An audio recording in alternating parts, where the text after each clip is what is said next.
When we talk about anxiety, we are talking about one of the most universal experiences of the human condition. We often treat anxiety as a modern, first-world problem, a byproduct of social media or high-speed internet. But the truth is, the roots of fear are as old as the soil of Eden. To overcome the future fears and the existence fears that paralyze us, we must first understand why our minds are so prone to them, how the Bible diagnoses this condition, and the heavy price our bodies pay when we stay in this state too long. Psychologically, fear is not an enemy. It is a broken protector. From a neurobiological perspective, our brains are equipped with an almond-shaped structure called the amygdala. Its job is simple: survival. Thousands of years ago, this threat detector scanned for shadows in the tall grass that might be a predator. Today, that same ancient hardware is still running, but the predators have changed. Now we scan for shadows in our bank statements, our medical reports, and our children's futures. The problem with existence anxiety is that it is often a ghost. It is the fear of a non-existent future. We take the what-ifs of 100 different bad scenarios and try to live them all at once. Psychologists call this catastrophizing, building a house of horror out of might-be's. We feel anxious not because something is actually happening, but because we are terrified that we won't have the resources to cope if it does happen. We are living in a mental simulation of disaster, and the tragedy is that our brain cannot tell the difference between a real tiger and a thought-up financial crisis. Both trigger the same alarm. The Bible is remarkably compassionate toward this human struggle. It does not tell us to just stop it as if it were a simple switch. Instead, it invites us to look at the source of our security. In Matthew 6, Jesus delivers what might be the most profound psychological lecture in history. He doesn't start with a command. He starts with an observation of nature. He points to the birds and the lilies. Why? Because birds do not have existence anxiety.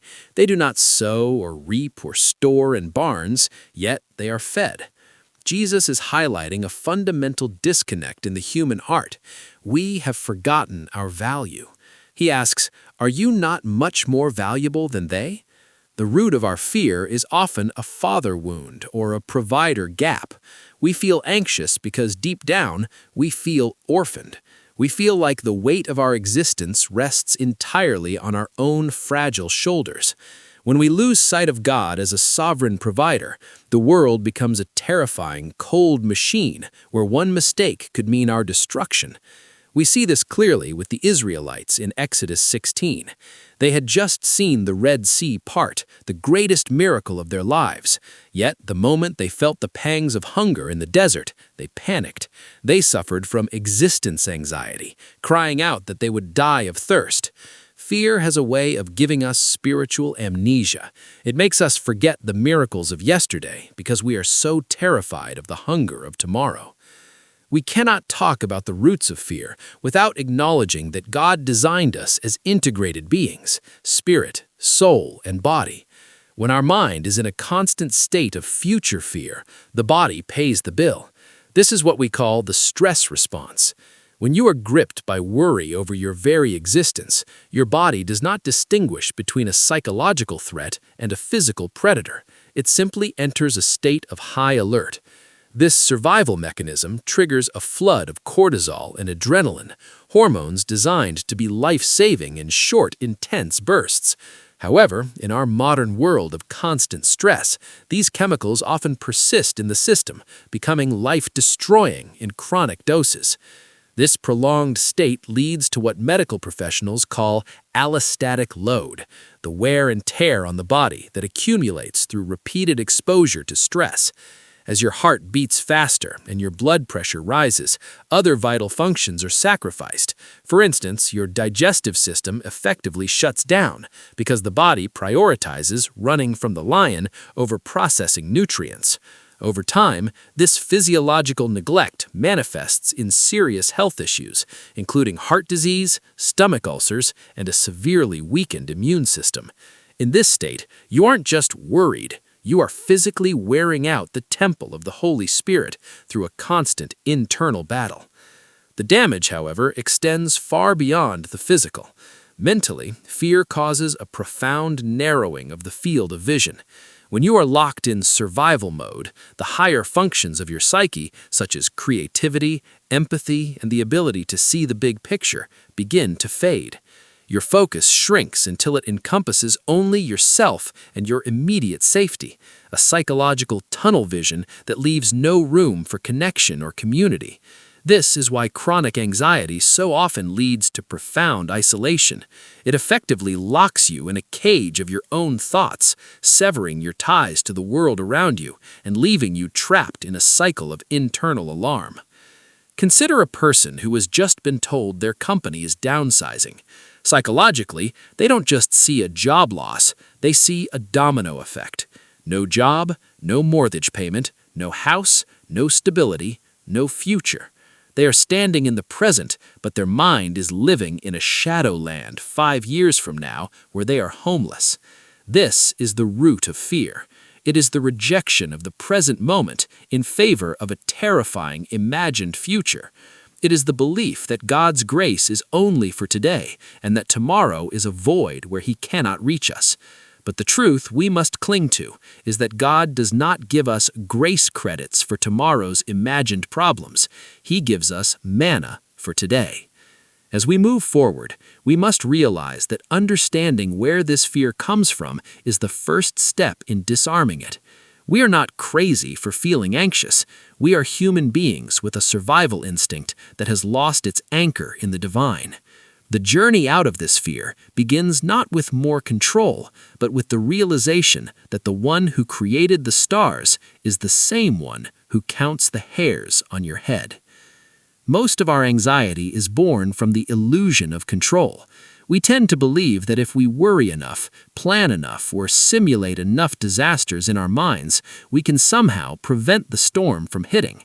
But the truth is, worry is like a rocking chair. It gives you something to do, but it doesn't get you anywhere. To move from the cage of anxiety into the freedom of faith, we must trade our frantic grip on the rudder for a deep, abiding trust in the captain. We see the battle between existence anxiety and divine provision perfectly illustrated in the story of the feeding of the 5,000, Matthew 14. Imagine the scene, a desolate place. Evening is approaching, and there are thousands of hungry people. The disciples look at the situation through the lens of pure logic and limited resources. Their immediate reaction is rooted in fear and scarcity. They tell Jesus, send the crowds away so they can go to the villages and buy themselves some food. In psychological terms, the disciples were experiencing a survival response. They looked at the vastness of the need and the emptiness of their hands and concluded that disaster was inevitable. They were worried about the very survival of the crowd. But Jesus challenges their scarcity mindset with a staggering command. You give them something to eat. When they bring him the meager offering, 5 loaves and 2 fish, the disciples see an impossible deficit. But Jesus does something that is the key to overcoming all existence anxiety. He looks up to heaven, gives thanks, and breaks the bread. He does not focus on what is missing. He focuses on the source. In the hands of the Creator, the not enough becomes more than enough. The disciples' fear was based on the math of the world, but Jesus was operating on the physics of the kingdom. This miracle serves as a timeless reminder that even when we are in a desert place in our lives, our survival does not depend on our own inventory, but on His invitation. Trusting God is not a passive giving up. It is an active acceptance of reality. Psychologically, resistance to reality is what creates the most intense suffering. When we fight against the fact that we cannot control the future, we create a friction in our souls that manifests as panic. Acceptance, on the other hand, is the realization that I am not the sovereign of my life. It is the humble admission that my understanding is a very small lens through which to view a very large universe. Proverbs 3:5-6 commands us to trust in the Lord with all your heart and lean not on your own understanding. This is a call to intellectual and emotional surrender. It means acknowledging that God sees the big picture that our tunnel vision cannot perceive. When we let go of the need to control every outcome, we find the peace that surpasses all understanding. Philippians 4:7. This peace isn't found in the absence of the storm, but in the presence of the provider. Think back to a moment in your own life when you reached the end of your rope. Perhaps it was a time when your courage left you and you were convinced that this was the end. You felt just like the disciples in the desert, staring at 5 loaves and 2 fish while facing a mountain of debt, a broken relationship, or a health crisis. You felt the heavy, sinking weight of despair. But look at your life today. Somehow, you are still here. The impossible situation was resolved, or you were given the strength to endure it. It became good again. Perhaps not in the way you originally planned, but in a way that built a muscle of faith you didn't have before. These moments are spiritual markers. They prove that God's grace is not a theory, it is a historical fact in your life. When we practice acceptance, we stop asking, "How will I survive tomorrow?"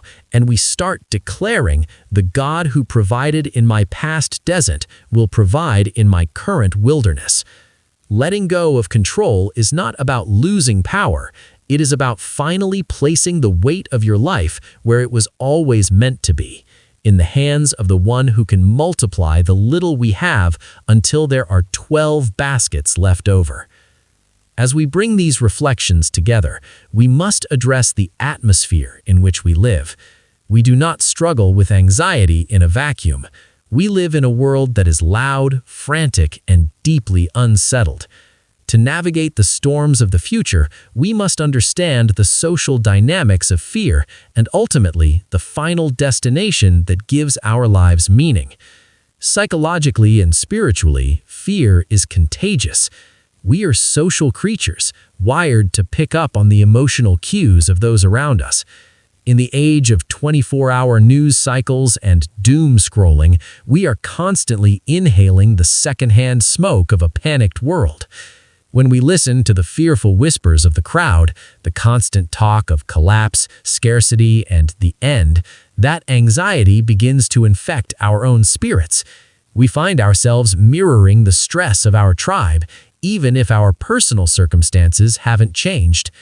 However, as believers, we are called to be a different kind of contagion. 1 Thessalonians 5:11 urges us to encourage one another and build each other up. We have a spiritual duty to be hope carriers. This doesn't mean we ignore the reality of a suffering world. It means we refuse to be governed by its panic. When we see a brother or sister drowning in existence anxiety, we are not called to jump into the water and drown with them. We are called to stand on the solid ground of God's promises and pull them toward the light. Our words, our calm, and our unwavering trust in God's character can break the cycle of fear in someone else's life. Hope is just as contagious as fear. It just requires a conscious choice to spread it. The ultimate root of our existence anxiety is often the fear of loss of comfort, loss of status, and eventually the loss of life itself. We spend so much energy trying to secure our earthly existence because we mistakenly believe this is all there is. But the Bible offers us a radical shift in perspective. Our ultimate goal is not a comfortable, worry-free life on earth. Our goal is eternity. 2 Corinthians 4:17-18 gives us the secret to enduring any earthly storm. For our light and momentary troubles are achieving for us an eternal glory that outweighs them all.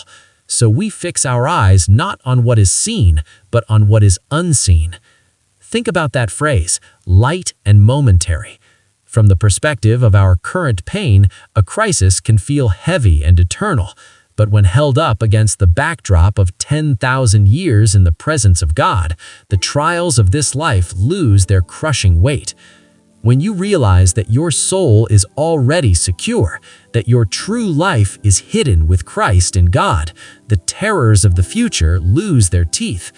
Even the worst-case scenario on this earth is merely a doorway to the best-case scenario of heaven. As you leave today, remember that you are not a victim of the future. You are a child of the King who has already conquered the greatest fear of all, death itself. If the tomb is empty, then your future is full of hope. Do not let the great fish of anxiety swallow your joy. Whether you are currently in the midst of a storm, feeling trapped in the belly of a whale, or sitting in the temporary shade of a gourd plant, look up. The King of Nineveh, the King of Israel, and the King of the universe is on his throne. He has provided for you in the wilderness. He has sustained you when your courage failed, and he has prepared a place for you where fear cannot follow. Let us walk out these doors not with clenched fists, trying to hold on to our lives, but with open hands, ready to receive God's grace for today and to offer hope to a world that desperately needs to see that we are not afraid.